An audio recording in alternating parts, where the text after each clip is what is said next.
Setelah semua itu, ada perayaan Hari Raya orang Yahudi dan Yesus naik ke Yerusalem.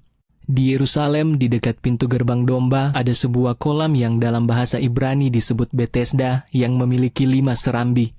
Di serambi-serambi itu, ada banyak orang sakit berbaring, orang buta, orang timpang, dan orang lumpuh. Mereka menantikan air di kolam itu bergolak, sebab pada saat-saat tertentu, malaikat Tuhan akan turun ke kolam dan menggerakkan airnya. Orang yang pertama kali masuk ke kolam setelah airnya bergolak akan disembuhkan dari penyakit apapun yang dideritanya. Di situ ada orang yang sudah sakit selama 38 tahun. Ketika Yesus melihat dia berbaring di situ dan mengetahui bahwa dia sudah lama sekali menderita sakit, Yesus bertanya kepadanya, "Apakah kamu mau disembuhkan?" Orang sakit itu menjawab kepadanya, "Tuan, tidak ada orang yang menurunkan aku ke dalam kolam saat airnya bergolak, tetapi sementara aku berusaha, orang lain sudah turun mendahuluiku." Yesus berkata kepadanya, "Berdirilah, angkatlah kasurmu dan berjalanlah." Saat itu juga orang itu disembuhkan, dia mengangkat kasurnya dan berjalan. Namun, hari itu adalah hari Sabat. Karena itu, orang-orang Yahudi berkata kepada orang yang disembuhkan itu, "Hari ini adalah hari Sabat, kamu tidak boleh mengangkat kasurmu." Akan tetapi dia menjawab, "Orang yang menyembuhkanku, dialah yang berkata kepadaku, angkatlah kasurmu dan berjalanlah." Mereka bertanya kepadanya, "Siapakah orang yang berkata kepadamu, angkatlah kasurmu dan berjalanlah?" Namun, orang yang telah disembuhkan itu tidak tahu siapa dia karena Yesus sudah menyelinap dari orang banyak di tempat itu. Sesudah itu, Yesus bertemu lagi dengan orang itu di bait Allah dan berkata kepadanya, "Dengar, kamu sudah sembuh. Jangan berbuat dosa lagi supaya tidak terjadi hal yang lebih buruk kepadamu." Orang itu pergi dan menceritakan kepada orang-orang Yahudi bahwa Yesuslah yang telah menyembuhkannya. Karena itu, orang-orang Yahudi menganiaya Yesus karena dia melakukan semua itu pada hari Sabat. Akan tetapi Yesus berkata kepada mereka, "Bapa-Ku masih bekerja sampai saat ini, maka aku pun masih bekerja."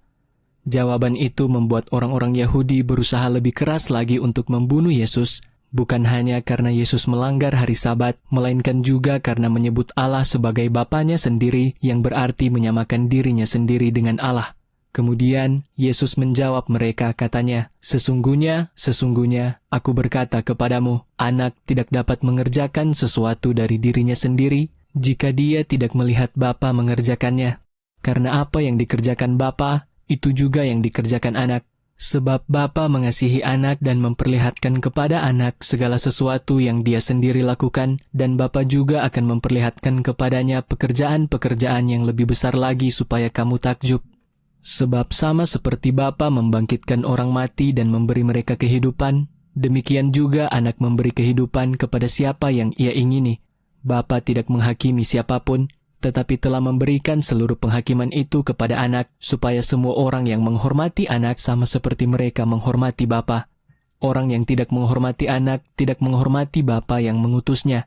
Sesungguhnya, aku mengatakan kepadamu, orang yang mendengar perkataanku dan percaya kepada Dia yang mengutus aku memiliki hidup kekal, dan tidak masuk ke dalam penghakiman karena dia sudah pindah dari kematian ke kehidupan.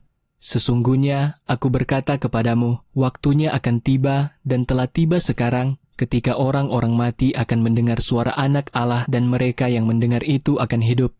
Karena sebagaimana Bapa memiliki hidup dalam dirinya sendiri, demikian juga Dia memberikan kepada anak hidup dalam dirinya sendiri, dan Bapa memberi kuasa kepada anak untuk menjalankan penghakiman karena Dia adalah anak manusia. Jangan heran akan hal ini, karena saatnya akan tiba ketika semua orang yang ada di dalam kubur akan mendengar suaranya, dan mereka akan keluar, yaitu mereka yang telah berbuat baik akan menuju kebangkitan hidup, sedangkan mereka yang berbuat jahat menuju kebangkitan penghakiman. Aku tidak dapat berbuat apa-apa dari diriku sendiri.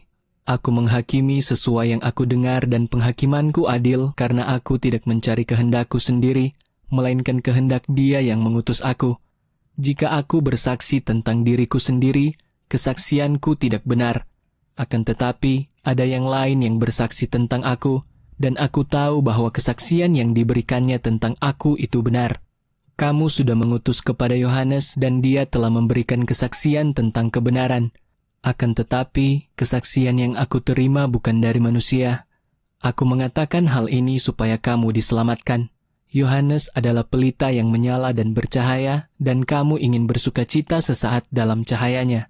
Akan tetapi, kesaksian yang aku miliki lebih besar daripada kesaksian Yohanes.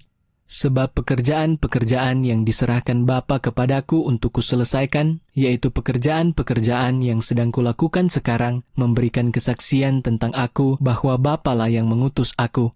Dan Bapa yang mengutus aku itu sendiri telah memberi kesaksian tentang aku. Akan tetapi, kamu tidak pernah mendengar suaranya ataupun melihat rupanya. Dan firman-Nya tidak tinggal dalam hatimu karena kamu tidak percaya kepada Dia yang diutusnya.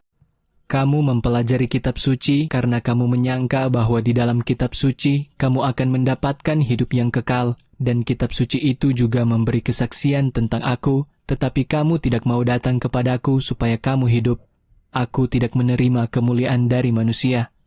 Namun, aku mengenal kamu bahwa kamu tidak mempunyai kasih Allah dalam dirimu. Aku datang atas nama Bapakku, tetapi kamu tidak menerima aku. Jika orang lain datang atas nama mereka sendiri, kamu akan menerimanya. Bagaimanakah kamu dapat dipercaya jika kamu menerima pujian dari seorang akan yang lain dan tidak mencari pujian yang datang dari Allah yang esa? Jangan menyangka bahwa aku akan mendakwamu di hadapan Bapa. Yang mendakwamu adalah Musa, yaitu orang yang kepadanya kamu berharap. Sebab jika kamu percaya kepada Musa, kamu harusnya percaya kepadaku karena Musa menulis tentang aku. Akan tetapi, jika kamu tidak percaya pada apa yang Musa tulis, bagaimana mungkin kamu percaya pada perkataanku?